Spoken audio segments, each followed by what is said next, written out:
Target 1000 like for next episode. अगर आप लोगों का कोई भी क्वेश्चन पूछना है स्टोरी से रिलेटेड तो आप सभी मेरे टेलीग्राम चैनल को ज्वाइन कर लो, लिंक डिस्क्रिप्शन में है और कमेंट बॉक्स में पिन भी है, वह से आप लोग ज्वाइन कर सकते हैं। And this story is upload on my YouTube channel audio नवला teacher 221 new blue eyes entry. करीब 2 घंटे बाद हैप्पी से अलग होने के बाद सयम हैप्पी के पसीने भरे चेहरे को देखा है। वह अपनी आंखें हल्की हल्की खोल उसे देख रही थी। समय वह पूरी तरह से पसीने में उसके चेहरे पर ग्लो था और उसके होठों पर मुस्कुराहट देखकर सयम के दिल में अलग सी खुशी महसूस होने लगती है। वह हैप्पी को देखा है जिस पर उसे बहुत ज्यादा प्यार आ जाता है। वह खुद को एक बार फिर से ये सब करने से रोक नहीं पाता है और इस बार हैप्पी सयम कैसे करने से गहरी गहरी सांस लेती है। करीब 1 घंटे बाद फिर सयम उसे छोड़ देता है। हैप्पी ये देखकर अपनी आंखें छोटी छोटी करके उसे गुस्से में देखने लगती है तो सयम बड़ी मासूमियत से उसे देख रहा था, जिससे हैप्पी अपनी नज़र दूसरी तरफ कर लेती है तो सयम उसे अपनी गोद में उठाकर अपने साथ ले जाने लगता है, जिससे हैप्पी अपना सर उसके सीने पर रख अपनी आंखें बंद कर लेती है। वही सयम उसे अपनी गोद में उठाए वॉशरूम के अंदर ले जाकर उसकी पूरी बॉडी को अच्छे से क्लीन करने लगता है। हैप्पी भी उसे सब कुछ करने देती है क्योंकि उसके अंदर तो कोई ताकत बची नहीं थी कि वह उसे रोक सके। करीब 20 मिनट के बाद दोनों बाहर आ जाते हैं। इस समय दोनों ने भी कपड़े नहीं पहने थे। सयम हैप्पी को बेड पर लेटकर खुद भी उसकी साइड में लेट जाता है। वह सिर्फ बाहों में भरता है। वीक हैप्पी तो सो जाती है, पर सयम की आंखों से जैसे नींद का हर एक कतरा गायब हो चुका था। उसकी नींद पूरी तरह से गायब थी। वह कुछ सोच रहा था। करीब 1 घंटे बाद उसे नींद आ जाती है और वह सो भी जाता है, पर उसके दिमाग में जो चल रहा था उससे उसके लिए कच्ची हो रही थी। वहीं दूसरी तरफ एक अंधेरे से कमरे के अंदर एक्स अंधेरे में खड़ा एक बड़ी सी तस्वीर को देख रहा था। इस समय डिम लाइट जो लाल कलर की थी वह उसे शख्स की नीली आंखों पर आ जाती है और नीली आंखों में बिल्कुल भी मासूमियत नहीं थी, बल्कि उसने एक डार्कनेस, क्रीपी एंड क्रूरनेस से भरी पड़ी थी। उन नीली आंखों की बात कर तो वह राहत की नीली आंखों से बिल्कुल भी कोशिश तोड़ती जैसे एक आसमान और एक पानी। वही वह शख्स उसे तस्वीर को देख रहा था। तभी एक आदमी अपने घुटनों के बल बैठ अपना सर नीचे झुकते हुए अपनी लड़खड़ा की आवाज में, मास्टर हमने उसे ढूंढने की पूरी कोशिश की है पर वह अभी तक मिला नहीं है। ये सुनकर मास्टर उसे आदमी की तरफ अपने हाथों में पड़े हुए गिलास को फेंक देता है, जिससे वह गिलास उसे आदमी के सर पर जा लगता है। वह गुस्से बड़ी आवाज में शख्स की तरफ देखकर, मुझे ना बिल्कुल भी पसंद नहीं है, जाओ जाकर उसे ढूंढो और तुम्हें जो काम के बोला था वह हो गया क्या, कहा उसने। ये सुनकर वह आदमी जिस पर अभी अभी उसे शख्स ने गिलास मारा था, जिसकी वजह से उसके सर से खून आ रहा था, वह अपने हाथों को अपने सर पर रखकर जैसे तैसे करके अपनी लड़खड़ाते आवाज में, मास्टर मैंने उनसे बात की है पर वह कह रहे कि वह आपको देखना तक नहीं चाहते हैं। उन्होंने कहा है कि वह आपसे कोई भी रिश्ता नहीं रख सकते हैं। ये सुनकर वह शख्स अपने गुस्से भरी आवाज में, उसे पता है मैं जिंदा हूँ, फिर भी वह मेरे पास नहीं आ रहा है। लगता है मेरा प्यार कुछ कम पड़ गया है उसके लिए। पता लगाओ कि उसके नज़दीक अब कौन है। मुझे जानना है कि वह आखिर किस वजह से मुझसे दूर हो रहा है। क्या उसे मेरी सच्चाई पता चली है? ऐसा नहीं हो सकता। अगर पता होता तो शायद अब तक वह मुझे करने के लिए आता। वह नफरत उसे औरत से करता है तो जरूर मुझसे प्यार ही करेगा। गुस्सा है शायद, इसी वजह से ये सब हो रहा है। पर याद रखना उसे मेरे बारे में कुछ भी पता नहीं चलना चाहिए, शिव ये कि मैं जिंदा हूँ। जाओ जाकर उससे कुछ भी करके मेरे पास लाने के रास्ते ढूंढो। ये सुनकर वह आदमी अपना सर हिलाकर बिना कुछ बोले वहां से चला जाता है। वही वह शख्स सामने उसे तस्वीर को देखते हुए अपनी ठंडी आवाज में डिम लाइट को उसे तस्वीर की तरफ कर देता है, जिससे उसे तस्वीर में एक लड़का जिसकी आंखें सिल्वर है, जो बहुत ही ज्यादा भयानक है। उन आंखों के बारे में कोई भी एक्सप्लेनेशन बेकार है। वह खुद में ही एक अलग ही डार्कनेस एंड क्रूरनेस से भरी पड़ी है। वी उन आंखों को देखकर वह शख्स अपनी ठंडी आवाज में, मैं जानता हूं कि तुम मुझे ही ढूंढना चाहता है, पर मैं तब तक तेरे सामने नहीं आऊंगा जब तक मेरा मन नहीं करता। मुझे आखिर मिलना है तुमसे, पर वक्त है इस सब में। आखिर मेरे लिए तुम्हारी नफरत बढ़नी ही चाहिए। तुमने मेरी आंखों देखी पर मेरे बारे में कुछ नहीं जानते। यही खासियत है मेरी। जब पहली बार तुम मेरी आंखें देखोगे तब क्या होगा तुम्हारे अंदर? अगर मैंने यह आंखें ही ना दिखाई तो तुम्हारे सामने मैं आ जाऊंगा और तुम्हें पता भी नहीं चलेगा कि तुम किसे ढूंढ रहे हो। कहते हुए वह सोफे पर बैठकर कॉफी टेबल पर रखी हुई रेड वाइन की बोतल को अपने हाथों में लिए उसे होठों पर लगाते हुए, खेल तब खेलने में मजा आएगा जब खेलने वाला बाजीगर निकले और सिकंदर उसके सामने आ जाए। यहाँ के हर एक रास्ते में मौत छपी हुई है। गुमनाहों के रास्ते पर तो तुम चल जाओगे, पर यह रास्ते तुम्हें सुकून की जगह मौत के पास ले जाएंगे। खुद की तो मौत अपने हाथों से लिखोगे, पर अपने साथ किसी मासूम को भी मौत का शिकार बनाओगे। क्योंकि यह रास्ते से गुमनाम ना होकर मेरे बिछाए हुए जल है। कहते कहते वह हंसने लगता है। उसकी हंसी पूरी तरह से खतरनाक थी कि वहां का जो इंटीरियर था, उसकी हंसी चारों तरफ गूंज रही थी और कानों को खड़ा करने के लिए और रूह को कांपने के लिए वह आवाज कही थी। वही वहां मौजूद बाहर जो सर्वेंट अंदर आने वाली है, वह अपने कदम रुक कर लेते हैं और कोई भी उसे कमरे में नहीं जाता है। वह सभी वहां से ही निकल जाते हैं। किसी की भी मत नहीं हो रही थी कि अंदर देखे कि वह शख्स क्या कर रहा है, क्यों हंस रहा है। सभी डर के मारे वहां से चले जाते हैं। दरवाजा खुला होने की वजह से बाहर तक उसकी हंसी सुनाई दे रही थी, जिसकी वजह से वहां मौजूद काम करने वाले सर्वेंट भी डर के मारे जा रहे थे। वही सुबह का वक्त हो जाता है। राहत अपनी आंखें धीरे धीरे खोलती है। उसकी बॉडी में उसे हल्का हल्का दर्द महसूस होता है। वह कल के बारे में सोचती है, जब वह उसके साथ कितना ज्यादा वाइट हो गया था। ये सोचते सोचते हैं वह गहरी सांस लेती है और जैसे तैसे करके वॉशरूम में चले जाते हैं। जब वह वॉशरूम में जाकर फ्रेश होकर अपने ऊपर वाइट करके टॉवल को लपेटे हुए बाहर आती है, तो सोफे पर वश को बैठे हुए देखते हैं, जो बहुत ही ज्यादा सीरियस देख रहा था। वह उसे बिना कुछ बोले वहां से जाने ही वाली थी कि तभी वश अपने मोबाइल को सोफे पर रखकर, कैंडी स्टॉप कहाँ जा रही हूँ। वश के ऐसे बिना हाथ पैर वाले सवाल को सुनकर राहत मुंह बनाते हुए, अब मैं ऐसे तो बाहर नहीं जा सकती, तो जाहिर सी बातें कपड़े ही पहनने जा रही हूँ, पर तुम्हें कौन बताएं। वश राहत की बात पर कुछ नहीं कहता है। वह अपनी जगह से खड़ा होकर उसके पास चला जाता है, जिससे राहत अपनी आंखें बड़ी बड़ी कर लेती है। तो वश उसे अपनी गोद में उठकर बिना देर किए हैं उसे सोफे पर बैठा देता है और खुद मलहम लाने के लिए कबर्ड की तरफ चला जाता है। वही उसको ऐसे करते हुए देखकर राहत कुछ सोचने लगती है। वश उसके पास आकर उसने अपने ऊपर जो टॉवल लगाया हुआ था, उसे निकाल देता है और एक साइड करके उसे मलहम लगाने लगता है, जिससे राहत अपनी आंखें बंद कर लेती है। जब वश उसके पूरे बॉडी को मलहम लगाकर उसे टॉवल को अपने हाथों में ले लेता है, तभी राहत उसके हाथ को पकड़कर कुछ सोचते हुए, मुझे एक बात नहीं समझ में आ रही है कि जब भी तुम मुझे निशान देते हो, तब ऐसे मलहम क्यों लगाते हो। क्या मैं जान सकती हूँ? माना तुम बहुत केयर करते हो, पर फिर भी मुझे जानना है, क्या तुम मुझसे प्यार करने लगे हो क्या, या तुम्हारा एडिक्शन बदल गया है मिस्टर वश। सॉरी सॉरी माय डियर हबी, कहते हुए वह मुस्कुराने लगती है। वही उसकी बात को सुनकर वश मलहम को साइड में रखकर उसके बालों को जो उसके भीगे हुए थे, उन्हें पीछे करके उसके ऊपर टॉवल को बांधकर, जो निशान मुझे पसंद नहीं है वह मैं हमेशा ही मिटा देता हूँ। मैं नहीं चाहता कि मेरे शरीर पर जो निशान है, उसमें से कोई भी निशान तुम पर आए।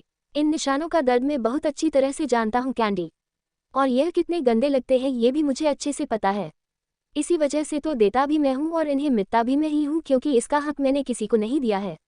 रही बात मेरे एडिक्शन को बदलने की, तो अभी तक तुम मुझे जान नहीं पाए कैंडी कि मेरा एडिक्शन मेरे लिए क्या है। कहते हुए मुस्कुरा देता है। वही उसके अजीब सी बातों को सुनकर राहत अपना सर हिला देती है। वह कुछ सोचकर उसका हाथ पकड़कर बड़ी मासूमियत से, मैं क्या सोच रही थी? मैं एक प्लान बना रही थी पिकनिक का। हम कहीं वेकेशन पर चले जाए। अभी थोड़े दिनों बाद वेकेशन आ जाएगा, तो क्यों ना हम सभी आखिर तुम कैसे मेरे साथ ले जाने का प्लान बना रही हूँ कैंडी। कहते कहते वह अपनी एक आईब्रो पर करता है, तो राहत बड़ी मासूमियत से अपने होठों पर एक मुस्कुराहट लिए उसके दोनों हाथों को पकड़कर बड़े प्यार भरी आवाज में, वह मैं सोच रही थी कि हम सभी परिवार निकले, मतलब स्वयं भाई केविन भाई, फिर कार्तिक और उनके साथ हैप्पी दी धारा दी, और आरिस कितना ज्यादा मजा आएगा ना, हम सभी कपल्स जाएंगे तो। 222 मेरे होने वाले बच्चों के पापा, कहते हुए मुस्कुरा देता है। वही उसके अजीब सी बातों को सुनकर राहत अपना सर हिला देती है। वह कुछ सोचकर उसका हाथ पकड़कर बड़ी मासूमियत से, मैं क्या सोच रही थी? मैं एक प्लान बना रही थी पिकनिक का। हम कहीं वेकेशन पर चले जाए। अभी थोड़े दिनों बाद वेकेशन आ जाएगा, तो क्यों ना हम सभी आखिर तुम कैसे मेरे साथ ले जाने का प्लान बना रही हूँ कैंडी। कहते कहते वह अपनी एक आईब्रो पर करता है, तो राहत बड़ी मासूमियत से अपने होठों पर एक मुस्कुराहट लिए उसके दोनों हाथों को पकड़कर बड़े प्यार भरी आवाज में, वह मैं सोच रही थी कि हम सभी परिवार निकले, मतलब स्वयं भाई केविन भाई, फिर कार्तिक और उनके साथ हैप्पी दी धारा दी, और आरिस कितना ज्यादा मजा आएगा ना, हम सभी कपल्स जाएंगे तो। कहते कहते वह अपने दोनों हाथ अपने दोनों गालों पर रखकर बड़ी मासूमियत से उसे देखने लगते हैं। वही उसकी बात को सुनकर वश एक गहरी सांस लेकर अपनी जगह से खड़ा होकर, अगर मैं कहूँ कि मुझे इस सब कोई इंटरेस्ट नहीं है, मुझे तुम्हारे सिवा किसी और के साथ जाना बिल्कुल भी पसंद नहीं है। जाना है तो हम दोनों ही जाएंगे, और मुझे लोकेशन बता देना, नहीं तो मैं तुम्हें अपनी ही लोकेशन पर ले जाऊंगा। दुनिया जो प्लेस तुम्हें देखना है वह मैं तुम्हें दिखाऊंगा, पर मेरे साथ उद्धरण चिन्ह। कहते हुए वह जाने लगता है, तो राहत बड़ी मासूमियत से, सुनो तो मेरी बात, बस जाने के लिए कह रही हूँ ना, कौन सा पहाड़ तोड़ने की बात कर रही हूँ। इतने तो पैसे वाले हो ना, तो मेरे साथ चलो ना, वैसे प्रॉब्लम भी क्या है। वह सभी अपनी पार्टनर्स के साथ रहेंगे ना, थोड़ा सा टाइम हमारे सस्पेंड किया तो क्या प्रॉब्लम होती है। मेरे होने वाले बच्चों के पापा। वह राहत की लास्ट वाली लाइन सुनकर अपनी जगह पर खड़ा होकर उसके तरफ देखने लगता है, जिसमें अपनी दांतों तले जीभ काट लेती और वह उसे मक्खन लगाने के चक्कर में क्या क्या बोल बैठी है उसे समझ में आ गया था। वह अपना सर नीचे झुका लेती है तो वश अपने दोनों हाथ ट्राउजर में डाले। क्या कहा कैंडी तुमने, जरा फिर से कहूँ वह लास्ट वाली लाइन। वश की बात सुनकर राहत ना समझी में, मैंने क्या कहा, मैंने तो बस यही कहा कि हम सभी जाएंगे। तो बहुत अच्छा होगा, तुम इतने कंजूस क्यों बन रहे हो। वश राहत के चेहरे को देखकर बड़ी अजीब तरह से मुस्कुराते हुए, मैंने बोला लास्ट वाली लाइन मुझे बताओ कैंडी। कहते कहते वह अपनी नजरें उसे पर गहरी करने लगता है। वही उसकी बात को सुनकर जो उसकी नजरों को अपने ऊपर महसूस करती है, वह एक गहरी सांस लेकर अपनी आंखें बंद कर लेती है और जल्दी से, मैं बस यही कहा कि मेरे होने वाले बच्चों के पापा।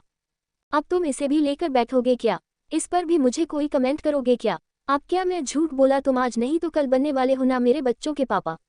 आप ज्यादा भाव मत खाओ, अब मैंने तुम्हें बोला है तो प्लानिंग फिक्स हो चुकी है। मैं तुम्हें लोकेशन बता दूंगी और तुम्हारे मुंह से अगर मैं ना सुनना तो देखो आने भी नहीं दूंगी अपने करीब। फिर देखती हूँ मैं मेरे बच्चों के बाप कैसे बनते हो तुम। कहते हुए वह बिना उसे नजरें मिलाई फटाफट से कपड़े लेकर क्लोजिंग रूम में चली जाती है।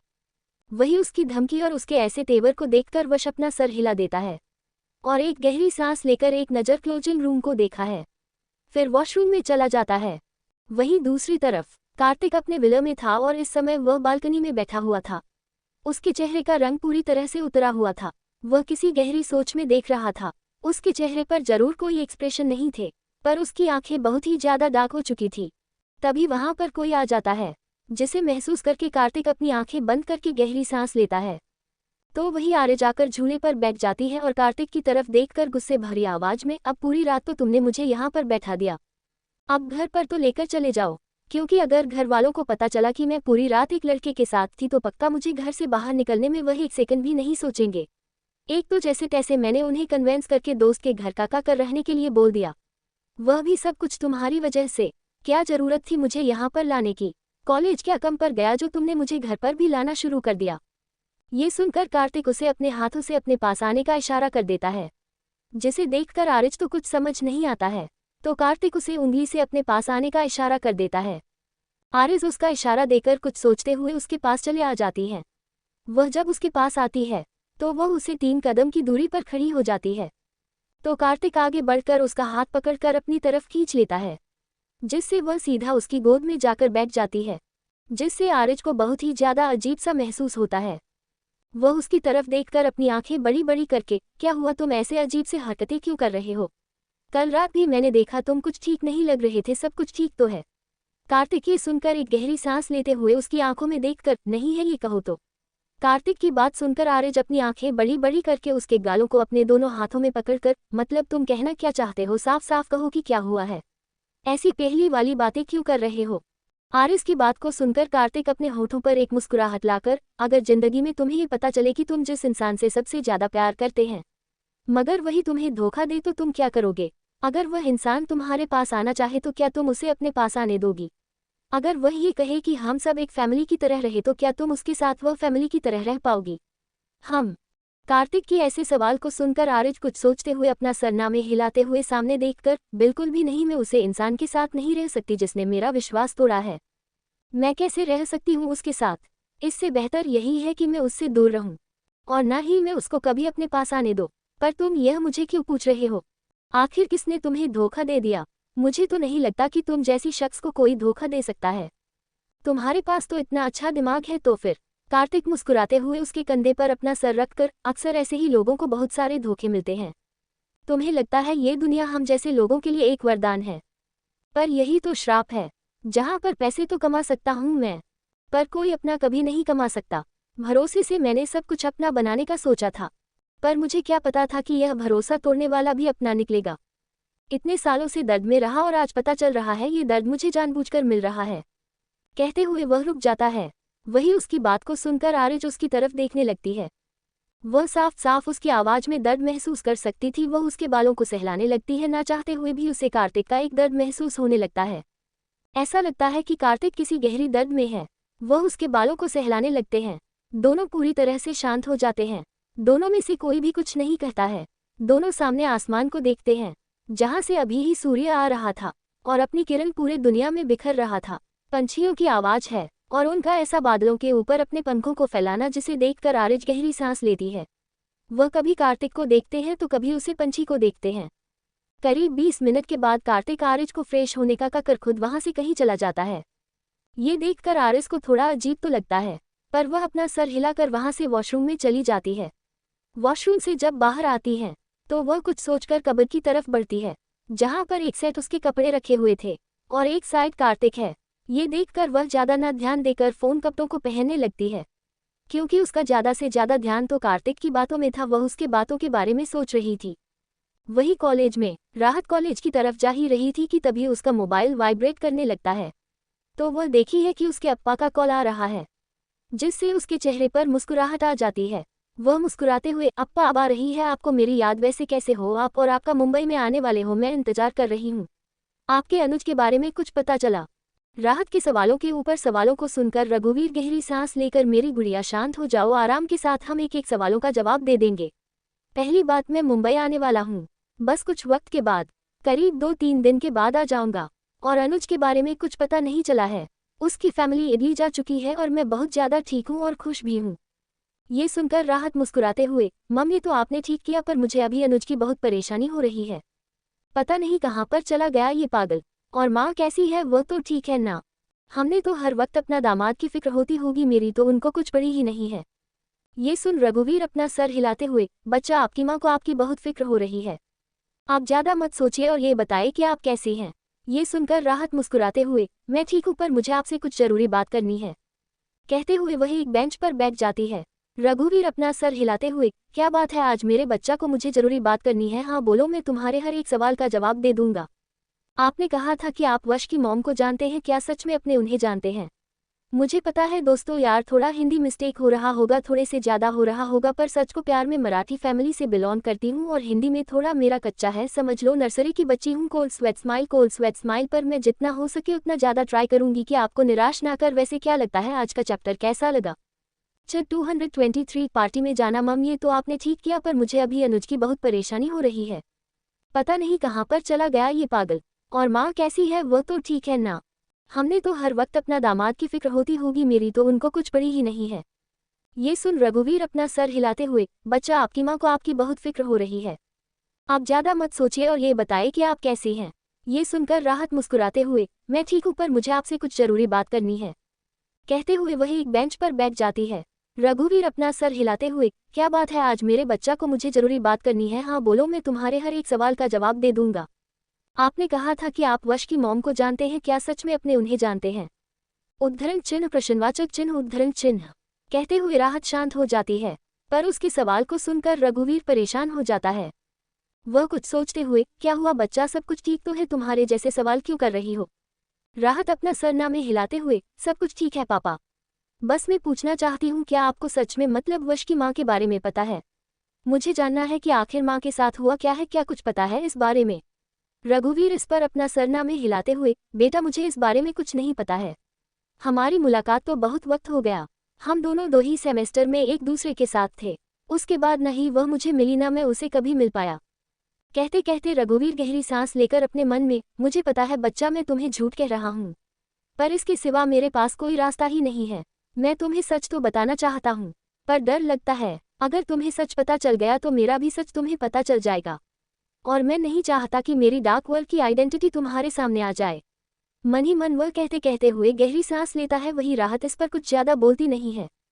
कुछ देर के बाद करने के बाद वह क्लासरूम में चली जाती है। क्लासरूम में आते ही आरिज भी भागते हुए आ जाती है। उसे ऐसे देखकर वह हैरान हो जाती है, पर तब तक टीचर भी वहां पर आ जाते हैं। दोनों ही क्लास अटेंड करते हैं।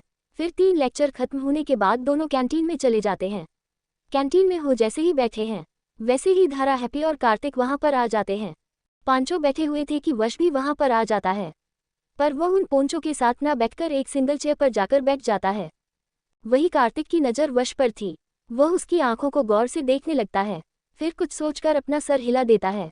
वही वश को उन सब से अलग बैठते हुए देखकर सभी राहत की तरफ देखने लगते हैं, तो राहत अपने होठों पर जबरदस्ती मुस्कुराहट लिए वश की तरफ चली जाती है, जो मोबाइल में कुछ कर रहा था। राहत उसके साइड में बैठकर मुस्कुराते हुए, तुम यहाँ अकेले क्यों बैठे हो, हमारे साथ बैठो ना। वश मोबाइल को साइड में करके उसकी तरफ देखकर मुस्कुराते हुए, अगर मैं ये कहूँ कि मुझे इन लोगों के साथ बैठना पसंद नहीं है तो तुम आए हो, तुम इनके साथ बैठकर खाना खा सकती हूँ। मुझे कुछ काम है, मैं जा रहा हूँ, पर मैं 5 बजे तुम्हें लेने आ जाऊंगा। कहते हुए वह उसके बालों को सहलाकर उसके पास आ जाता है, जिससे राहत अपनी आंखें बड़ी बड़ी कर लेती है। तो वश सभी के सामने उसके होठों पर किस करके मुस्कुराकर वहां से चला जाता है। वही राहत अभी अभी जो हुआ उसके बारे में सोचने लगते हैं। उसके हाथ खुद ब खुद अपने होठों पर चले जाते हैं, जिससे वह जल्दी से अपना सरनामे हिलाकर अपने लाल हुए चेहरे के साथ अपनी नजरें तिरछी करके उन चारों की तरफ देखती है जो उसे ही देख रहे थे। फिर सभी की तरफ देखते हैं, जहां पर लड़कियां उसे जलन भरी आंखों से देख रही थी। ये देखकर वह जल्दी से उन चारों के पास आ जाती है। वही हैप्पी मुस्कुराते हुए, मेनू तो पता नहीं था कि मुंडा इतना रोमांटिक है। तुसी तो बड़े नसीब वाले हो, और सबसे बड़ी बात मुंडा बड़ा डेरिंगबाज वाला निकला। सबके सामने किस कर दी, हाय हाय मैं तो शर्म से मर जावा। कहते कहते वह अपने दोनों हाथ अपने गालों पर रख देती है। तो वही धारा भी बड़ी ही मुस्कुराहट लिए, मुझे जहां तक पता है तो केविन ने मुझे ऐसे कॉलेज में कभी किस नहीं किया था। अब तो कोई लड़का तुम्हारे पास आएगा भी नहीं, और लड़कियां तो अब तुमसे जल जल कर मरने वाली है। मैं तो कह रही हूँ अभी से ही पुलिस स्टेशन में जाकर बैठ जाओ। तुम्हारी वजह से लाखों लड़कियों का दिल टूट चुका है और इसकी केस होने वाली है तुम पर। कहते कहते धारा तो हंसने लगती है। वही उसकी बात को सुनकर राहत उदासी भरी आवाज में, आप सभी लोग मेरा मजाक उड़ा रहे हो ना, जाओ मैं आपसे बात नहीं करती। ये सुनकर हैप्पी सभी की तरफ देखकर, बस करो और कितना मेरी प्यारी सी देवरानी को गुस्सा दिलाओगे। वैसे तुम लोगों को माहेश्वरी पैलेस में जो पार्टी है उसे बारे में कुछ पता चला है? धारा इस पर अपना कर हिलाते हुए, हाँ मुझे केविन ने कल बताया है, और वह कह रहा है अगर स्वयं भाई जाएंगे तो ही मैं जाऊंगा, तो मुझे कुछ पता नहीं है। कहते कहते वह कार्तिक की तरफ देखती है, तो कार्तिक अपने सर हिलाते हुए, कल कॉल आया था, पर मेरा भी कुछ फिक्स नहीं है। अगर आप लोग जा रहे हो तो मैं आरिस को अपने साथ लेकर आ जाऊंगा। आरिस ये सुनकर अपनी आंखें बड़ी बड़ी करके मुंह बनाते हुए, मैंने हाँ तो तुम्हें बिल्कुल भी नहीं कहा है, मेरे लिए मैटर भी नहीं करता, तुम्हें मेरे साथ आना है मतलब आना है। कहते हुए वो पिज्जा खाने लगता है।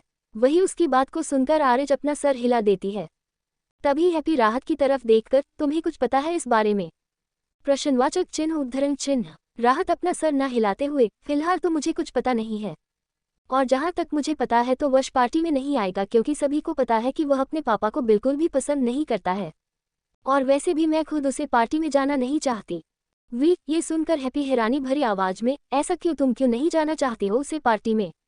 विस्मयादिबोधक चिन्ह उद्धरण चिन्ह। हैप्पी की बात पर राहत गहरी सांस लेकर उधर से भरी आवाज में, सच कहूँ तो मुझे मिस्टर माहेश्वरी बिल्कुल भी पसंद नहीं है, और ना ही मुझे उनके साथ कोई कनेक्शन रखना है, तो बेहतर यही है कि मैं उनसे दूर ही रहूं, और वह भी नहीं चाहेगा कि मैं उसे पार्टी में जाऊं। वैसे आप लोग जाओ एंजॉय करो, मेरा तो हर दिन एंजॉय का होता है। वैसे मैंने इससे बात की है पिकनिक के बारे में, किसने हाँ तो नहीं कहा है, पर इतना जरूर कह सकती हूँ वहां जाएगा, अब प्लान बनाते हैं कहाँ पर जाने का। कहते कहते वह सभी की तरफ देखकर मुस्कुराने लगती है। वही सब उसकी बात पर सर हिला देते हैं, पर कार्तिक को राहत की बात सुनकर कुछ सही नहीं लगता है।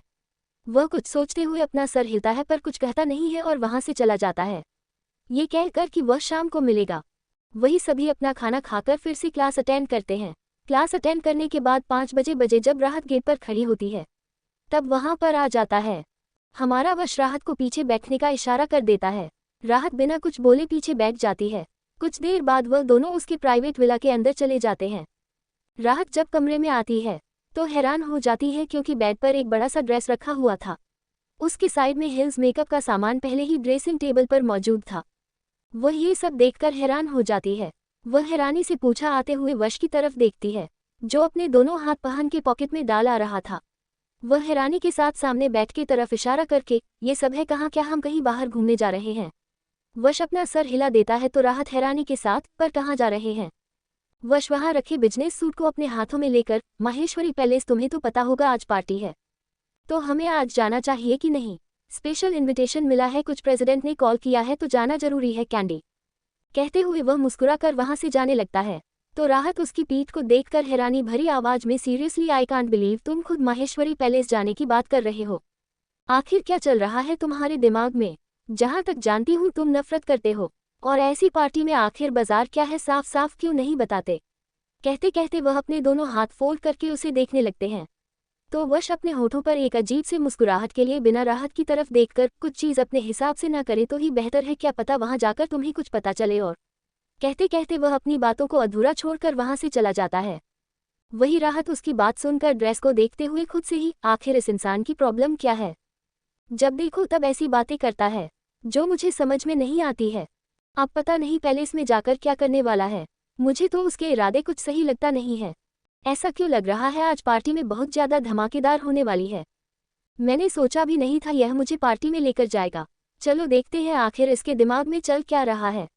जो भी चल रहा होगा वह सच में खतरनाक ही होगा। यह इंसान ही खतरनाक है तो उसकी सोच कौन सी शरीफों वाली होने वाली है। और जो भी होगा सर मेरा ही दर्द करगा। इस इंसान में तो मेरे सर पर परेशानी देने का ही काम ढूंढ रखा है। कहते कहते वह अपने सर पर हाथ रखकर उदासी भरे चेहरे के साथ पहले ड्रेस को देखते हैं, फिर फ्रेश होने के लिए वॉशरूम चले जाते हैं। क्या लगता है क्या होने वाला है पार्टी में, आखिर क्या चल रहा है, वश के दिमाग में क्या करने का सोच रहा है। 224 done perfect dot dot dot उद्धरण चिन्ह। वही राहत उसकी बात सुनकर ड्रेस को देखते हुए खुद से ही, आखिर इस इंसान की प्रॉब्लम क्या है, जब देखो तब ऐसी बातें करता है जो मुझे समझ में नहीं आती है। अब पता नहीं पैलेस में जाकर क्या करने वाला है, मुझे तो उसके इरादे कुछ सही लगता नहीं है। ऐसा क्यों लग रहा है आज पार्टी में बहुत ज़्यादा धमाकेदार होने वाली है। मैंने सोचा भी नहीं था यह मुझे पार्टी में लेकर जाएगा। चलो देखते हैं आखिर इसके दिमाग में चल क्या रहा है। जो भी चल रहा होगा वह सच में खतरनाक ही होगा। यह इंसान ही खतरनाक है तो उसकी सोच कौन सी शरीफों वाली होने वाली है। और जो भी होगा सर मेरा ही दर्द करगा। इस इंसान में तो मेरे सर पर परेशानी देने का ही काम ढूंढ रखा है। कहते कहते वह अपने सर पर हाथ रखकर उदासी भरे चेहरे के साथ पहले ड्रेस को देखते हैं, फिर फ्रेश होने के लिए वॉशरूम चले जाते हैं। करीब 7 बजे तक राहत होकर मिरर के सामने खड़ी हो चुकी थी। इस समय उसने प्रिंसेस पिंक कलर का गाउन पहना हुआ था जो ऑफ शोल्डर था, बालों का बनाया हुआ था और सामने से हेयर स्टाइल की हुई थी जिससे उसके चेहरे पर कुछ बोल आ रहे थे। होठों पर light pink lipstick, eyeliner, eyelashes, थोड़ा सा फाउंडेशन और उस पर टच किया हुआ था। गले में डायमंड नेकलेस, बड़े से ईयरिंग्स, हाथों में उसने कुछ भी नहीं पहना हुआ था। वह खुद को देखते हैं गोरी दूध जैसे स्क्रीन पर पिंक कलर बहुत ही ज्यादा निखर रहा था और ऊपर से ऑफ शोल्डर था जिससे वह और भी ज्यादा खूबसूरत लग रही थी। वह खुद को देखते हैं, फिर एक गहरी सांस लेती है और ड्रेसिंग टेबल पर देती है कि कुछ पहनने लायक और है कि नहीं। वी तभी उसकी गर्दन पर उसे किसी की गर्म कर से महसूस होती है जिससे वह अपनी आंखें बंद कर लेती है। उसकी पूरी बॉडी में उसे गूज़बम्प्स फील होने लगते हैं, यहाँ तक कि उसके कंधे उसे लाल लाल होते हुए महसूस होते हैं। वह अपनी आंखें बंद करके गहरी सांस लेकर सामने मिरर में अपनी आंखें खोलकर अपनी नीली आंखें बड़ी बड़ी करके सामने मिरर में से ही वश देती है जिसने ब्लैक कलर का आउटफिट पहना हुआ था। वह दोनों एक दूसरे में परफेक्ट नजर आ रहे थे। वश का जो गर्दन पर टैटू बनाया हुआ था वह बहुत ही ज्यादा अट्रैक्टिव लग रहा था। ऊपर से उसकी सिल्वर आइज जो किसी को भी पागल बनाने के लिए काफी थी। वह बहुत ही ज्यादा हैंडसम एरोगेंट लग रहा था। राहत उसे देखकर तो पूरी तरह से खो चुकी थी। वह बस अपनी नीली आंखें बड़ी बड़ी करके मिरर में से उसे देखने लगती है जो उसे ही देख रहा था। इस समय उसके होठों पर जरूर मुस्कुराहट थी पर वह मुस्कुराहट राहत के दिल की धड़कनें बढ़ाने के लिए काफी थी। वश की अगर बात करें तो वह काम ही वक्त में से बिजनेस सूट पहना था, नहीं तो वह नॉर्मल अपनी होली और जीन्स ब्लैक कलर की पहनकर चला जाता था। राहत जब भी उसे बिजनेस सूट में देखी थी वह हमेशा ही पागल हो जाती थी क्योंकि वह उसे वक्त सबसे ज्यादा चार्मिंग एंड अट्रैक्टिव पता था। ये बात अलग है कि वह नॉर्मल भी कपड़ों में अच्छा लगता था पर बिजनेस सूट की बात ही अलग थी। वह उसकी पर्सनैलिटी को बिल्कुल मैच करती थी, जैसे उसकी पर्सनैलिटी डार्क हो और उसके ब्लैक कलर कॉम्बिनेशन भी डार्क रखा हुआ है। वही वश को अपने में खोते हुए देखकर उसकी कमर पर अपने दोनों हाथ डालकर मुस्कुराते हुए उसके कंधे को चूमकर, क्या हुआ कैंडी, कहीं मुझ में प्यारा तो नहीं लगी हूं ना, अगर हो गया तो खो जाओगी और वह पर सिर्फ अंधेरा मिल जाएगा तुम्हें क्योंकि मेरे अंदर से अंधेरा है। रोशनी तुम्हें कहीं नहीं मिल पाएगी, ढूंढती रहोगी पर अंधेरा तुम्हें अपना बना लेगा। पर मैं नहीं चाहता कि मेरा अंधेरा तुम्हें पूरी तरह से अपना बना दे, अगर बना दिया गया तो मैं रोशनी कहाँ ढूंढूं पाऊंगा। कहते कहते वह मुस्कुरा देता है। वही उसके ऐसी अजीब सी बातों को सुनकर हाथ पूरी तरह से हैरान हो जाती है पर कुछ कहती नहीं है। उसे बहुत ही ज्यादा अजीब लगता है। वह गहरी सांस लेकर उसके साथ चले जाती है। वही माहेश्वरी पैलेस में और हैप्पी दोनों आए हुए तो हैप्पी ने इस समय साड़ी पहनी हुई थी। वही हैप्पी को देखकर तेजपाल पूरी तरह से हैरान हो चुका था। उसे लगा नहीं था कि संयम ने शादी कर ली होगी। वही शुभांगी भी इस पार्टी में आई हुई थी। वह आते ही हैप्पी को गले लगा लेती है। वही हैप्पी भी शुभांगी को देखकर मुस्कुरा देती है। संयम भी शुभांगी को गले लगा लेता है। शुभांगी सामने तेजपाल को देखते हैं, जो कुछ बिजनेस पार्टनर्स को देखकर बात कर रहा था। ये देखकर वह मुस्कुराते हुए संयम से, अब इस पार्टी में क्या होने वाला है? सुना है वश को भी पार्टी में बुलाया गया है। क्या तुम्हारा बाप सुकून के पल नहीं जीना चाहता है जो उसे बुला रहा है? क्यों मौत को अपने नजदीक लाने की कोशिश कर रहा है? शुभांगी की बात सुनकर हैप्पी संयम को देखते हैं और संयम तेजपाल को देखकर अपना सरना में हिलाते हुए, मुझे खुद इस बारे में पता नहीं है। छोटे भी पार्टी में आने के लिए राजी हो गया है। पता नहीं अब इस पार्टी में क्या हंगामा होगा। फिलहाल तो मैंने सारे मीडिया वालों को बाहरी रहने के लिए कह दिया है। कोई भी मीडिया यहाँ पर आने वाला नहीं है। शुभांगी अपना सर हिलाते हुए, पर सच में पार्टी मुझे इंटरेस्टिंग होते हुए नजर आ रही है। ऐसा क्यों लग रहा यहाँ पर दोनों तरफ आग लग चुकी है। अब देखना यह है कि कौन किसको अपनी आग में जला देता है। मुझे तो मेरे बेटे पर पूरा भरोसा है। अब पता नहीं तेजपाल का क्या हाल होगा, संभल कर रहना। कहते हुए वह वहां से चले जाते हैं। वही उसे जाते हुए देखकर हैप्पी संयम की तरफ देखकर, आखिर बुआ ऐसे क्यों बात कर रही थी? सच में इस पार्टी में कुछ होने वाला है क्या? मनु तो डर लग रहा है। कहते कहते हैप्पी शांत हो जाते हैं। वही हैप्पी की बात सुनकर संयम सर हिलाकर उसकी कमर पर हाथ रखकर मुस्कुराते हुए, मम विस्मयादिबोधक चिन्ह, पता नहीं पर जो भी होगा उसे हम में से कोई नहीं रोकने वाला है। ना पापा किसी को सुनते हैं, ना छोटे किसी का सुनता है। अब मैं बस इस पार्टी में रहकर देखना है कि सिचुएशन को कैसे कंट्रोल किया जाए। प्रश्नवाचक चिन्ह, वैसे तो सिचुएशन को मैं कंट्रोल करने की कोशिश तो करूंगा बाकी। कहते कहते वह हैप्पी को अपने कुछ फ्रेंड से मिलवाने लगता है, जो उसके कॉलेज के हैं। अगर देखा जाए तो यहाँ पर न्यूज़ वाले कोई नहीं थे और बहुत गिने चुने ही लोग थे जिन्होंने इनवाइट किया गया था। हैप्पी सबसे मिल चुकी थी और संयम ने पहले ही बताया था कि वह अपनी शादी को सीक्रेट रखना चाहता है और प्रेसिडेंट की बात कोई भी टाल नहीं सकता। किसी के अंदर इतना हिम्मत नहीं थी कि वह प्रेसिडेंट की कोई भी सीक्रेट बातें बाहर फैलाएं। वही केविन, धारा और कार्तिक आर्यज भी आ चुके थे। केविन और कार्तिक संयम से बात कर रहे थे तो वही धारा और आर्यज हैप्पी के पास आ जाते हैं। शुभांगी भी वहां पर आ जाती हैं। वह तीनों को देखकर मुस्कुराते हुए, तुम तीनों आ गई, मेरी चौथी बहू रानी कहाँ पर है? वह नहीं दिख रही है। हैप्पी ये सुनकर कुछ सोचते हुए, कुछ समझ नहीं आ रहा है बुआ, आखिर वह आएंगे कि नहीं? क्योंकि यह कह रहे हैं कि मेरा देवर आ जाएगा, पर मेरी देवरानी कह रही है कि उसे इस पार्टी में आना नहीं है और उसे पार्टी के बारे में कुछ पता भी नहीं था। अब देखना यह है कि आएंगे कि नहीं। शुभांगी मुस्कुराते हुए, हम वश बोला है कि वह आने वाला है तो पक्का आ जाएगा। तुम तो जानती हो ना, सिकंदर की एंट्री हमेशा लास्ट में ही होती है। कहते कहते शुभांगी गेट की तरफ देखने लगती है। वही शुभांगी की बात पर तीनों एक दूसरे को देखने लगते हैं। करीब सबका इंतजार खत्म हो जाता है क्योंकि गेट पर कोई ऐसा आता है जिससे सभी लोग उसे तरफ देखने लगते हैं और सभी के मुंह से सिर्फ डन परफेक्ट। सभी की आवाज़ों को सुनकर संयम, केविन, कार्तिक, यहाँ तक कि रवि और तेजपाल उसे तरफ देखने लगता है। रवि के चेहरे पर हल्का हल्का डर था तो ही तेजपाल के चेहरे पर एक मुस्कुराहट थी। उसकी नज़र राहत पर थी, जो बड़ी मासूमियत से अपनी नीली आंखें बड़ी सी बड़ी करके सभी की तरफ देख रही थी। इस समय उसके चेहरे से पता लग रहा था कि वह कितनी ज़्यादा अनकंफर्टेबल है लोगों का ऐसे खुद को देखने से। और यह चीज़ वश नोटिस करता है। वह उसकी कमर पर हाथ रखे उसके कान में धीरे से, कैंडी दैट्स नॉट फेयर, तुम्हें लोगों को डरना चाहिए पर खुद नहीं डरना चाहिए। तुम्हें पता है ना मैं कौन हूँ, फिर भी तुम डर रही हो। लोगों से आंखें मिलाओ, उन्हें उनकी औकात दिखा। यहाँ पर हर एक मौजूद शख्स तुम्हारे स्टेटस का नहीं है, यह अच्छे से जान लो, वह सभी तुमसे नीचे ही है। कहते हुए मुस्कुरा देता है। वही उसकी बात को सुनकर राहत बड़ी हैरानी से उसे देखने लगती है तो वश बड़ी मासूमियत से धीरे से मुस्कुराकर, मुझे पता है तुम्हें ये बहुत बुरा लग रहा होगा पर यह सच है और सच कड़वा ही होता है। कहते कहते वह उससे दूर होकर उसे कहाँ आंख मार देता है और वही राहत ये देखकर अपना सर हिला देती है। वह अपने गाउन को जैसे तैसे संभाल कर नीचे आ रही थी। वह बहुत ही ज्यादा खूबसूरत लग रही थी। वही हैप्पी, धारा और आरज अपनी आंखें बड़ी बड़ी करके देखने लगते हैं। राहत बिना वश को देख वहां से उन तीनों की तरह बढ़ने लगती है क्योंकि वह उससे बात नहीं करना चाहती थी। उसकी बातें हैं इतनी अजीब थी जिसे सुनकर राहत को बहुत गुस्सा आ रहा था, पर वह पार्टी में उसे पर गुस्सा तो बिल्कुल भी नहीं करना चाहती थी। आखिर कैसा भी हो उसका पति है, उसकी इज्जत का तो उसे ख्याल करना ही होगा। वही तुम तीनों की तरह बढ़ ही रही थी कि तभी शुभांगी उसके पास आकर उसे गले लगा लेती है तो राहत भी उसे गले लगाकर बड़े प्यार से, वो आप यहाँ पर, मुझे लगा नहीं था। शुभांगी उसके गालों को सहलाकर उसके माथे को चूम कर, मैं कैसे नहीं यहाँ पर आती, यहाँ पर इतना बड़ा इंटरेस्टिंग शो जो होने वाला है उसे मैं बिल्कुल भी मिस नहीं करना चाहती थी। 225 मुझको पहचान लो, मैं हूँ नाइट। पर वह पार्टी में उसे पर गुस्सा तो बिल्कुल भी नहीं करना चाहती थी। आखिर कैसा भी हो उसका पति है, उसकी इज्जत का तो उसे ख्याल करना ही होगा।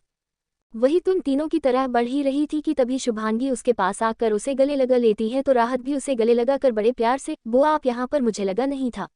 शुभांगी उसके गालों को सहलाकर उसके माथे को चूम कर, मैं कैसे नहीं यहाँ पर आती, यहाँ पर इतना बड़ा इंटरेस्टिंग शो जो होने वाला है उसे मैं बिल्कुल भी मिस नहीं करना चाहती थी। राहत शुभांगी की बात सुनकर हैरान हो जाती है। वह हैरानी भरी आवाज में, इंटरेस्टिंग शो मतलब मेरे को समझ नहीं दिया। शुभांगी राहत के मासूम और नासमझ चेहरे को देखकर उसके गालों को सहलाते हुए, ये तो तुम्हारा पति तुम्हें समझा देगा, बस कुछ वक्त की बात है। वैसे आज इस पार्टी में बहुत बड़ा धमाका होने वाला है। कहते हुए वह उसे आंख मारकर चली जाती है। वही राहत को कुछ समझ नहीं आता है। वह हैरानी के साथ वश को देखते हैं, जो तेजपाल की तरह बढ़ रहा था। उसे देखकर वह गहरी सांस लेकर अपना सर हिला देती है और बिना देर किए हैप्पी, धारा और आरिस की तरह बढ़ जाती है। उन तीनों के पास आकर बारी बारी से तीनों को ही गले लगा लेती है। वही हैप्पी राहत को ऊपर से नीचे तक देखकर, सच में कुरीना नाल की नजर ना लगे, तुसी तो बहुत खूबसूरत दिख रहे हैं, ऐसा क्यों लगता है कि मेरी ही नजर लगने वाली है। तुम्हें वैसे कुछ भी कहूँ, ये गाउन बहुत खूबसूरत लग रहा है। वी ऐसा लग रहा है कि हमारे सामने एक बार भी बाबी प्रिंसेस खड़ी है। बचपन में मेनू वह बुक्स बहुत पसंद थी। वही धारा ये सुनकर अपना सर हिलाते हुए, ये तो सच कहा, आज तो खूबसूरती के मामले में हमारी देवरानी ने सबको पीछे छोड़ दिया है। मतलब देखा ही क्या ही कहूँ, किसी की नज़र ना लगे, तुम्हें बहुत खूबसूरत लग रही हूँ। वैसे तुम्हें पार्टी के बारे में पता चला होगा तो बहुत ज़्यादा झटका तो मिला होगा। राहत अपना सर हाँ में हिलाते हुए, पार्टी में आने के बाद भी मुझे झटका कुछ कम नहीं मिले हैं। बुआ की बातें कुछ समझ नहीं आ रही है, ऊपर से इसका पार्टी में आना मुझे कुछ सही नहीं लग रहा है। ऐसा क्यों लग रहा है, कुछ तो होने वाला है। और ऊपर से मेरा शैतान पति, अगर उसे मैंने कुछ पूछ लिया कि क्या है क्या नहीं, जनाब है कि जवाब देने की जगह एक अलग ही पहेली बनाकर मेरे सामने रख देते हैं, जो मैथ्स की प्रॉब्लम से भी बहुत ज़्यादा डिफ़िकल्ट हो जाती हैं। इसी वजह से मैंने सोचा ही छोड़ दिया है। अब वह जाने और मिस्टर माहेश्वरी जाने, दोनों के बीच जो दुश्मनी है वह किसी से छुपी नहीं है। आप सभी को तो पता है घर में का माहौल कैसा है। अब मिस्टर माहेश्वरी ने पार्टी में बुलाया है तो जरूर कुछ सोच समझकर ही बुलाया होगा। कहते हुए राहत उदास हो जाती है। वही राहत के चेहरे को देखकर हैप्पी एक गहरी सांस लेकर, मुझे पता है तनु बहुत ज़्यादा परेशानी महसूस हो रही है, मैंने इनसे बात की थी, वह भी बोल रहे हैं कि शायद कुछ बड़ा हो जाएगा। आप देखना यह है कि बाप बेटे क्या करते हैं, एक दूसरे को मारेंगे तो नहीं, तो छोड़ो देखते हैं क्या होता है। चलो अगर इन पर हमने ध्यान दिया तो हम कहाँ एंजॉय करेंगे। ये सभी तो अपनी पार्टी एंजॉय कर रहे हैं, हम भी कुछ पी लेते हैं, प्यास बहुत लगी है मुझे। हैप्पी की बात पर सभी एग्री करते हैं और वहाँ से जूस काउंटर की तरफ चले जाते हैं और पीने लगते हैं और सभी की तरफ देख रहे थे, जॉनी की तरफ देख रहे थे, जिन्हें देखकर वह सभी अपने में ही लग जाते हैं। चारों अपना एक ग्रुप बनाकर बातें करने लगते हैं। वहीं दूसरी तरफ वश अपने दोनों हाथ पैर के पॉकेट में डाले तेजपाल की तरफ बढ़ रहा था। वह तेजपाल के सामने खड़ा होकर अपने होठों पर एक मुस्कुराहट लिए, क्या बात है मिस्टर तेजपाल, माहेश्वरी ने मुझे इनवाइट किया है। जो तुमने, मुझे पता है तुम मुझसे प्यार तो नहीं करते, फिर यह पार्टी किस लिए रखी है, क्या मरने का प्लान बना रखा है। अगर ऐसा है तो पहले बता रहा हूँ, जरा आराम के साथ। मैं हूँ किसके लिए, तुम्हें पहुँचने के लिए मैं काफ़ी हूँ। डॉट प्रश्नवाचक चिन्ह उद्धरण चिन्ह। वश इतना कहकर मुस्कुराने लगता है। वही उसकी मुस्कुराहट को देखकर तेजपाल गहरी सांस लेकर सामने एक नज़र राहत को देखा है, फिर उसकी तरफ देखकर, अगर मैं कहूँ कि मैं पूरी ज़्यादत तुम्हारा नाम कर रहा हूँ तो ये जो है ये तुम्हारा ही तो है, तो क्यों इतने सारे झगड़ा ले रहे हो, क्यों दुश्मनी बढ़ा रहे हो, जो फास्ट है उससे याद करके हम। वश तेजपाल की बात पूरी होने से पहले ही उसकी आंखों में देखकर अपनी ठंडी आवाज में, तेजपाल माहेश्वरी जैसे तुम फास्ट कह रहे हो, वह मेरा हिस्सा है, मेरी आंखों के आंसू लिए हैं उसने, मेरा सबसे कीमती तोहफा मुझे छीना लिया है, पत्थर दिल बना दिया था उसने मुझे इतने सारे तोहफे दिए हैं कि मैं उसे पास तो बिल्कुल भी नहीं कह सकता। तुम जानना चाहोगी कि सबसे बड़ा तोहफा उसने मुझे क्या दिया है। कहते हो वो बहुत तेजपाल के बेहद नज़दीक जाकर उसके कान में, तुमसे बेइंतहा दुश्मनी करने की वजह, तुम्हें क्या लगता है तुम ये सब करके मुझे बच पाओगे तेजपाल माहेश्वरी। भूलो मत, तुम्हारी रगों में जो खून बहता है वही खून मेरे में है, पर फर्क इतना है कि तुम्हारा खून फीका पड़ता जा रहा है और मेरी माँ का खून गहरा होता जा रहा है। आग लगा दी है अंदर इस, अगर मुझे बुझा नहीं होगी तो। कहते हुए वह उसके कंधे पर हाथ रखकर अपनी गर्दन तेरे पीछे करके, खून का अभिषेक करना पड़ेगा जिनकी यह आग प्यासी है। कहते कहते वह मुझसे दूर हो जाता है और उसकी आवाज़ और उसकी इतनी खतरनाक बात सुनकर तेजपाल के चेहरे पर पसीने की बूंदें आ जाती हैं और वही उसकी पसीने की बूंद को देखकर वश अपने होठों पर मासूमियत भरी मुस्कुराहट लिए, क्या हुआ तेजपाल, पसीना किस बात का आ रहा है। एक्ट कम है या बिल भरने के पैसे नहीं है तुम्हारे पास? सुना है लास्ट में जा रहे हो आजकल। ध्यान दो बिजनेस पर, आखिर उसके लिए ही तुमने इतना सब कुछ किया है। संभाल कर, आजकल तुम्हारे दिन सही नहीं चल रहे हैं। पर क्या कर सकते हैं, अगर इंसान इतनी ज्यादा काम करे तो जाहिर सी बातें कोई कितना अपने पास रखेगी। देना तो पड़ेगा ना उसे दुनिया। कहते हुए वह बड़ी अजीब तरह से मुस्कुराने लगता है। वही उसकी बात को सुनकर तेजपाल कुछ नहीं कहता है, तो वश अपने होठों पर एक मुस्कुराहट लिए स्टेज की तरफ बढ़ जाता है। स्टेज पर जैसे ही आता है तभी एक म्यूजिक ऑन हो जाता है। म्यूजिक जैसे ही ऑन होता है तो वश अपने दोनों हाथ पहन के पॉकेट में डाले वैसे हैं। तेजपाल को देखकर लिरिक्स को गाने लगता है। दुनिया में लोगों ने दिल अपने फिर थामे, आया हूँ लेकर मैं फिर कितने हंगामे, जरा देखो कौन आ गया है। कहते रहते हो वैसे ही संयम की तरफ बढ़कर आगे की लिरिक्स गाने लगता है, जिससे संयम उसकी तरफ देख रहा था। जमाने पे जो छ गया है, जमी जिस पे है सब निगाहें, खुली किसकी खातिर है बाहें, ऐसा दिलदार आया है कौन। कहते हो गए वह संयम के बेहद नाचे, कहाँ कब उसके कान में अपनी गहरी आवाज में मुझको पहचान लो मैं हूँ नाइट। कहते कहते वह संयम से दूर होकर अपने होठों पर एक अजीब सी मुस्कुराहट लिए वैसे ही अपने दोनों हाथ पहन के पॉकेट में डाले स्टेज की तरफ बढ़ने लगता है। वही संयम बस हैरानी के साथ अपने भाई को देखा है, जो स्टेज पर लिरिक्स गा रहा था, पर उसके होठों की मुस्कुराहट और उसकी आंखें बहुत अजीब तरह से चमक रही थी, जिन्हें देखकर संयम के हाथ में पसीना आने लगता है। वह जल्दी से अपना पॉकेट से रुमाल निकालकर हाथ को पहुंचने लगता है। मैं जिंदगी की बजी लिख के मौत से खेलता हूँ जुआ, ना मुझको गम है ना मुझको। कहते हुए तेजपाल के नजदीक आकर उसकी आंखों में देखते हुए बड़ी अजीब तरह से मुस्कुराहट लिए, परवा कौन मेरा दुश्मन हुआ, दुश्मन जो मेरा हो रहता नहीं दुनिया में। कहते कहते बहुत तेजपाल के नजदीक आकर उसकी आंखों में देखकर अपनी गर्दन तिरछी करते हुए, बहुत ही खतरनाक हूँ मैं, हो बहुत ही खतरनाक हूँ मैं, हर एक पल में चालक हूँ मैं, दुनिया फिर जीतने आया कौन। कहते रहते वो बेहद नजदीक तेजपाल के कानों में अपनी ठंडी आवाज में मुझको पहचान लो मैं हूँ नाइट कहते हुए वह राहत की तरफ बढ़ने लगता है। जिसके हाथों में गिलास था वह उसके पास आकर उसका हाथ पकड़कर अपने साथ स्टेज की तरफ ले जाने लगता है। राहत ग्लास को वही टेबल पर रखकर उसके साथ स्टेज पर आ जाती है, तो वश अपने दोनों हाथ उसकी कमर पर रखे उसकी आंखों में देखते हुए लिरिक्स को गाने लगता है। पलके बिछाए पास बुलाए, कितनी हसीनाएं मुझे, लेकिन दो आंखें आंखों में झांके और वह बहकाए मुझे, ये निगाहें ये बताए राज है इनमें नशीले। कहते कहते बड़ा हाथ की पीठ को अपने सीने से लगे उसके हाथों को अपने हाथों में पकड़कर उन्हें धीरे धीरे कर दे सहलाते हुए उसके कानों में अपनी गहरी आवाज में अजब सा नशा छा रहा है, अजब सा नशा छा रहा है, मेरे दिल को बहका रहा है। कहते कहते वह उसके बेहद नजदीक आकर उसको अपनी तरफ करके उसकी नीली आंखों में देखते हुए बहका बहका हुआ, आया नाइट, मुझको पहचान लो मैं हूँ नाइट। वह शांत हो जाता है और राहत उसे देखने लगती है। सॉन्ग खत्म हो चुका था, सभी तालियां बजा रहे थे, पर वह दोनों एक दूसरे की आंखों में देख रहे थे। इस समय राहत को उसकी आंखों में एक अलग सा एहसास देखने लगता है, जो बहुत ही ज्यादा अजीब था। वह ज्यादा देर तक उसकी आंखों में देखा नहीं पाते हैं और बस मुस्कुराकर सभी की तरफ देखते होंगे, वहां से उन तीनों की तरह बनने लगते हैं। तो वश अपने होठों पर एक अजीब सी मुस्कुराहट लिए राहत को जाते हुए देख रहा था। रुको सभी लोग, कहीं जाओ मत, ये तक स्टोरी सुन लिए हो तो एक प्यारा सा कमेंट कर दो और लाइक शेयर सब्सक्राइब भी कर दीजिए। आप लोग आगे की स्टोरी नेक्स्ट पार्ट में, तब तक के लिए बाय, टेक केयर।